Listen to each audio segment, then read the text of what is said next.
Good evening, ladies and gentlemen. Welcome to the Coltrane Conservatory of the Arts. My name is Joe Pace. I'm going to be with you for the next 25 minutes. We will be talking to you about our programming as well as some of the things that are going on in the community. As you know, we do talk about current issues sometimes, and that gets to be something that we feel very strongly about. It's gotten to be something that we feel very strongly about. So when we're on the air, we're trying to get you to not only get something to positive to do for your, especially young ones and whatnot, because of the fact that there's so much going on in our city now, and we really, really need an alternative for the young people. And that's what we're all about. When we were established a little over 3 years ago, the purpose was to make certain that we could do whatever we could for our young people to give them options, alternatives that would be of value and something where they could learn and at the same time get off these rough streets that we have out here in some cases. Now, don't let me overdo this because I don't want you to think that we are living in some sort of war zone, because I think a lot of people around in other cities, especially those that I talk to, kind of feel very strongly about that we are kind of living in something that's similar to Iraq or Afghanistan, but we are not, and it's only a fraction, a very, very minuscule number of young people that's involved with this. But I think I read somewhere that it was 700 known gang members in the city of Chicago. Now, we're living in a city with 2.5, 3 million people in it.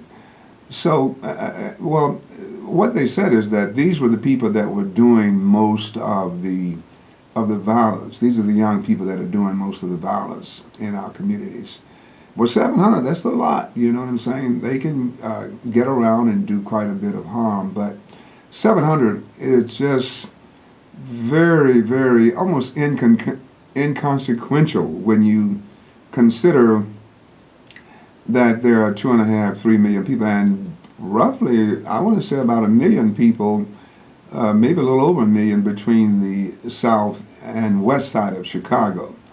Now, we're on the south side of Chicago, and we're proud to be out here. I live on the south side of Chicago. I don't know where you may be viewing us from, but I do want to offer the information that we are streaming online. And no matter where you are, at least in this country, probably in other countries, you can get us if you just get on the web. And just look for, I believe it's going to be Can Television, a non-for-profit, cantelevision.org or something of that type. Google us and you can get, and then put online/online with that. And you can see us from anywhere around the country, and you may be one of those people like that. We do invite you. This is an interactive television program, so we invite you to call in and talk if you would like to talk about something. You may have something on your mind that we're not talking about, and we'll be happy to entertain that right here on the airs. All right. Now, I want to also let you know that when you go to Can Television, when you go to channel 42 Can Television, that you can get information about our programs on it. If you see anything about free tutoring, free math, music instrument training, you can almost bet free drum instructions on Saturday. That's us. That's who we are. We do that, and we do it, like I said, we do it for the sake of our community, especially for the sake of our young people who are really growing frustrated by the days because they don't have jobs, In addition to that, some of the schools are just so, at this point, so bad until they don't motivate young people to stay in them. I mean, if you're in a school and you're not learning anything, you're probably not going to be inspired to stay in school. So we got a lot of work to do, and it takes each of us as adults to do that. They talk about, you've heard the old saying that it takes a village, to raise a child. And each of us has to take full responsibility for doing our part. If we do that, I can guarantee you that this quagmire that we find ourselves in as a people will blow over, and over for good, if we just do that. And another thing, I've been thinking about the fact that we need to start doing more investments in our own communities. There are people out there, and I'm not talking about basketball players and football players and movie stars. I'm talking about everyday average people just like you and me who have money, okay? They got some serious money, and they won't invest it for nothing in the world in their own community. They'd rather go give it to some investment guy, some strategist, some investment strategist who's going to make more money with it and get in the process get himself a real nice commission off of it, than to invest it in their own communities. And this is why we have so many outsiders running businesses in our community. I mean, those of you who think that we are just the people that we used to be 20 or 30 or 40 years ago, don't believe that. We got serious money. And people own multiple unit buildings, sometimes 5 and 10 of them. And they're collecting $20,000 and $25,000 and more rent on a monthly basis. You tell me that these individuals could not, are unable to open up a grocery store or a restaurant in this community? I would say that that is as false can be, because they have the funds to do it. And to allow for people from other communities to come into your community and to build solid businesses, to send their children to college, to buy homes, to drive nice cars, and not a single one of them lives in your community. You can bet your bottom dollar on that. They get out of your community as soon as they collect the money, they are gone, okay? And that is nobody's fault but those of us who every time we look in the mirror, we see who's blamed, okay? Because of the fact that we have all of these resources. Somebody once said years ago, I think I got some stats where somebody said 80 blacks in America. Now, it's a lot more than that now. But they said at that time, this was about 10, 12 years ago, said that blacks in America, I believe it said earn or consume or something of that nature, spend $80 billion a year. And that was, I want to say they said it was either the first or second largest nation or collection of people, of black people anywhere in the world.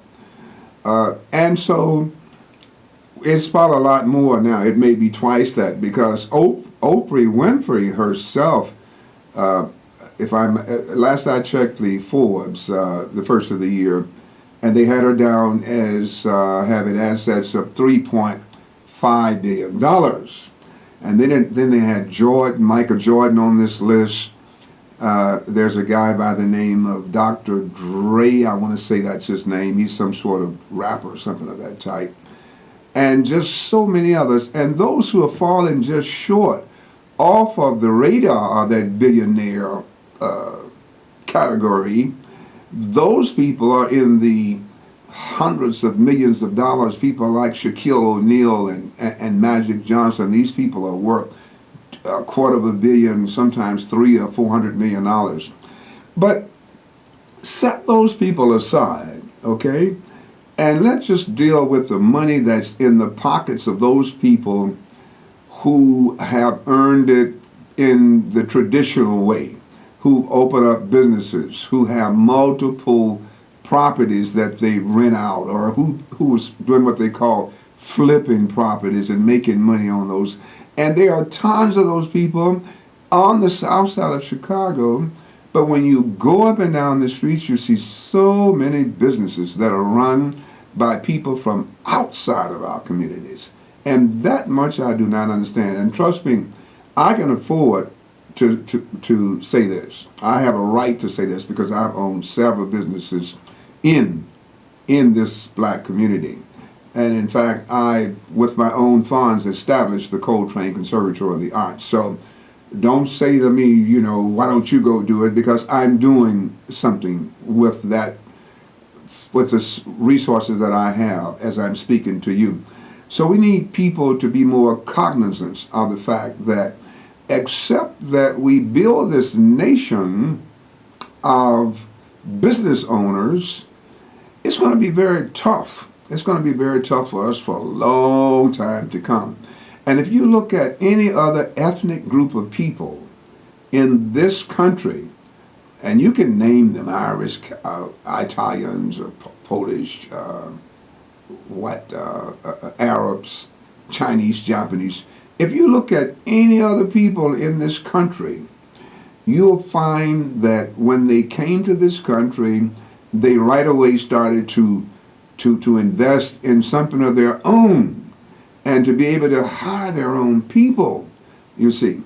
And it is absolutely just mind-boggling that we have individuals who have hit the $1 billion mark, and they're not willing to open up something of value in the communities that they themselves have come from.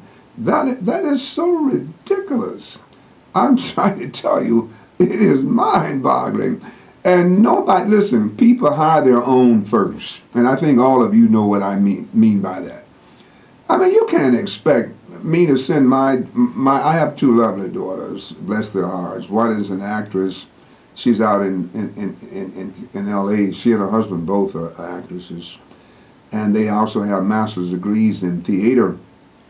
And then the other one lives here in Chicago with two very nice sons. And she works for the city of Chicago. But what I'm saying here is that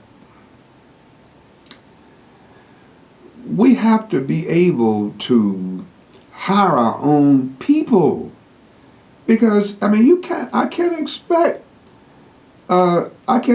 somebody to hire one of my children before they hire somebody who's in the same ethnic group or the same racial group or something of that type. It just doesn't work that way.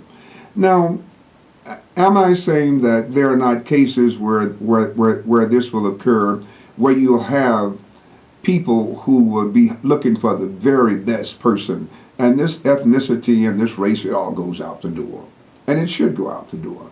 But we're living in a world now where each group is expected to care for its own, you see, and then once they care for their own, that group then can reach on the outside to care for some individuals in other groups, you know.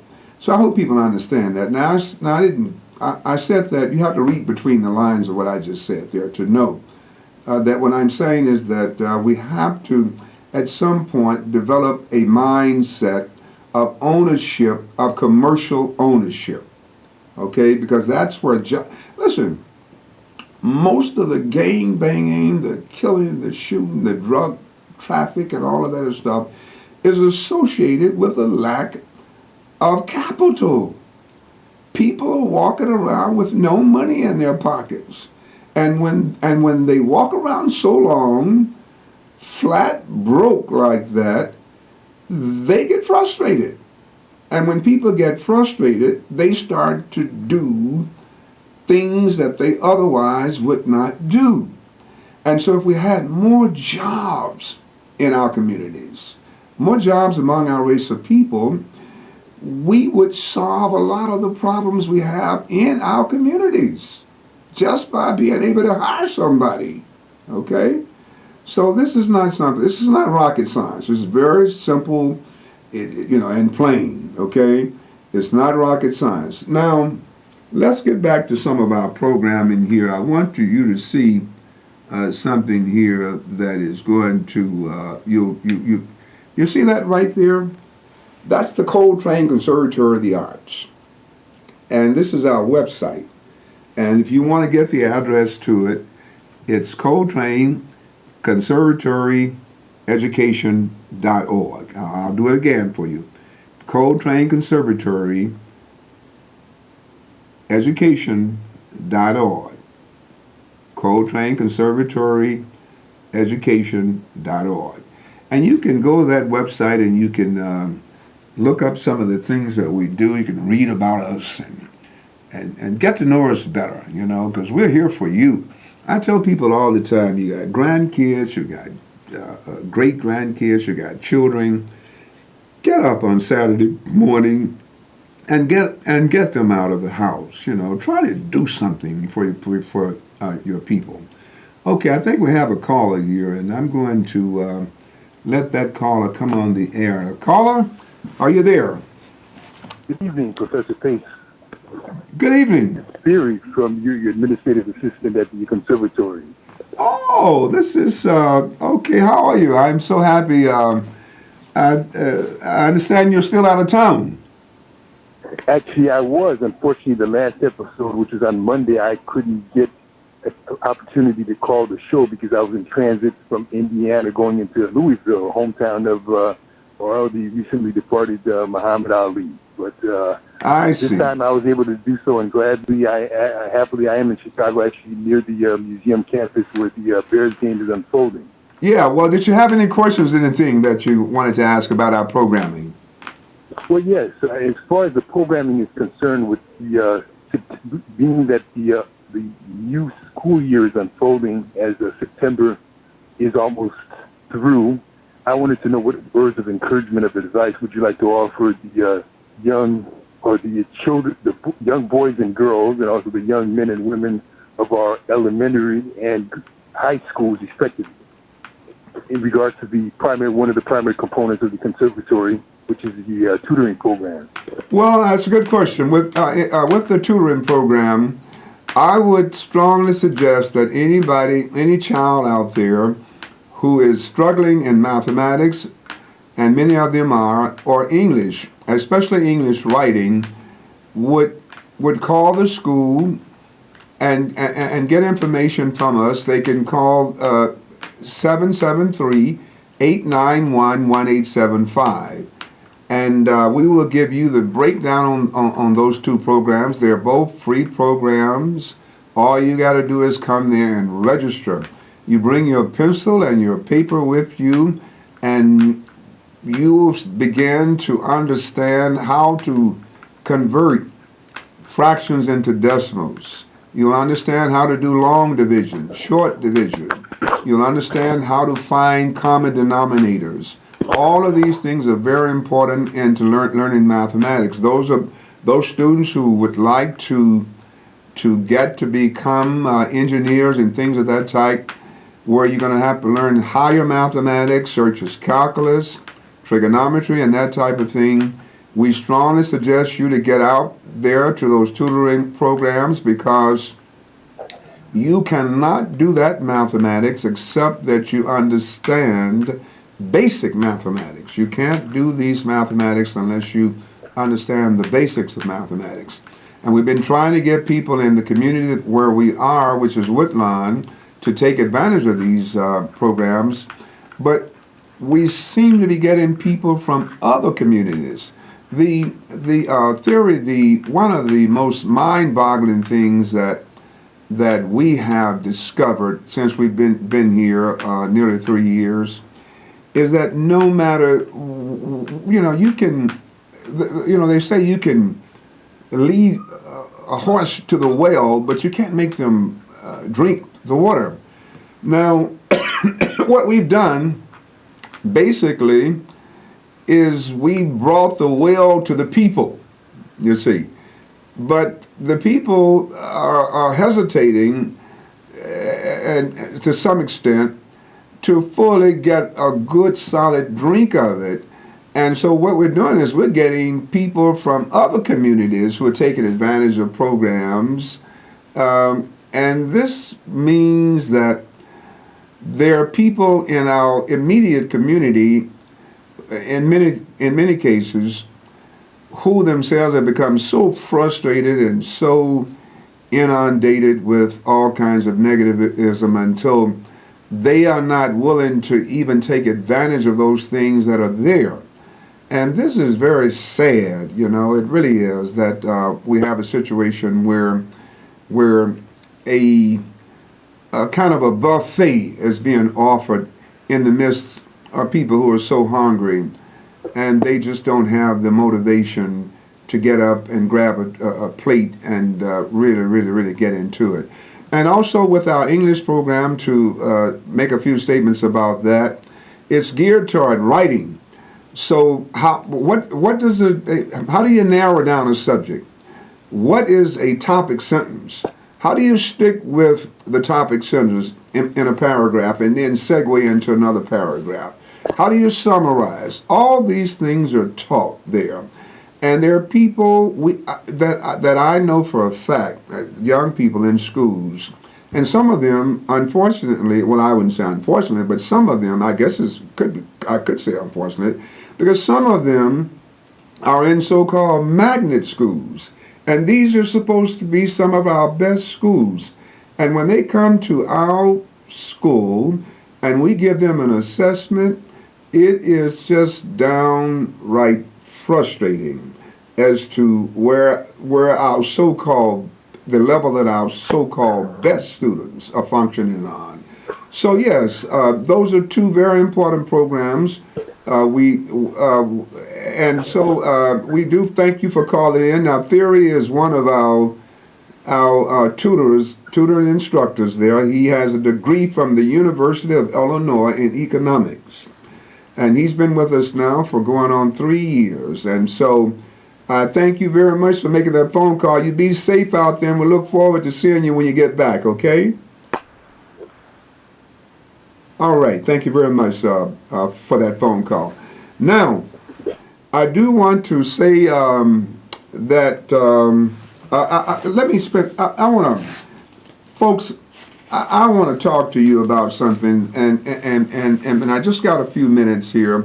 We got about 2 minutes to get into this, maybe even less than that. But what I want to say to you is that practically every weekend that I'm running up and down, taking care of different things and whatnot, I see young people soliciting funds out on the at these major intersections, and they have cups and bags and jars in their hand, and they're walking up to the cars and asking for money. Now, many of them have frustrated looks on their faces, and it's very demeaning when I see them. Now, I used to, and what I try to tell them is, listen, if you, go back and tell your baseball coach, your choir director, your band director, that this isn't something that is good to do. Why? Because it's literally begging. And we've done so many fundraisers before, but we've never put cups in young people's hands and told them to go. I mean, we've done dinners, we've done candy and cookies, we've done raffles, but it seems like to me that many of the leaders of our children, and I appreciate young people who are out there, doing something with their lives. I appreciate the adults who are working with young people, boys and girls clubs, whatever you're doing. But the part I don't really like is seeing them soliciting funds in that way. Because it's no different from the guy who's on the other side of the street who's homeless and doing the same thing. So folks, please, I mean, even if you would if you have 10 kids and you tell them, okay, I want you to, each kid is going to take, be responsible for 10 boxes of cookies. The cookies are $10 a piece. So you got 10 kids. That comes out to be $100 per kid and they can sell it to the neighbors, their teachers, They can sell it to their cousins, their friends, their mothers and fathers. They'll be more than happy to buy these things. And most of these fundraisers, you split it 50%. So if you do raise $1,000, you get $500. But having children out on these expressways and these intersections and whatnot, you know, just walking up to it saying, give me some money, don't do that. Coaches and those of you who are out there, and don't let your children and grandchildren do that. Because that's not the mindset you want to instill in your child. Now, I had a lot to say about that, and I won't be able to say it because I got to wrap it up. So I want to thank you folks for stopping in on today, and we look forward to seeing you on next week.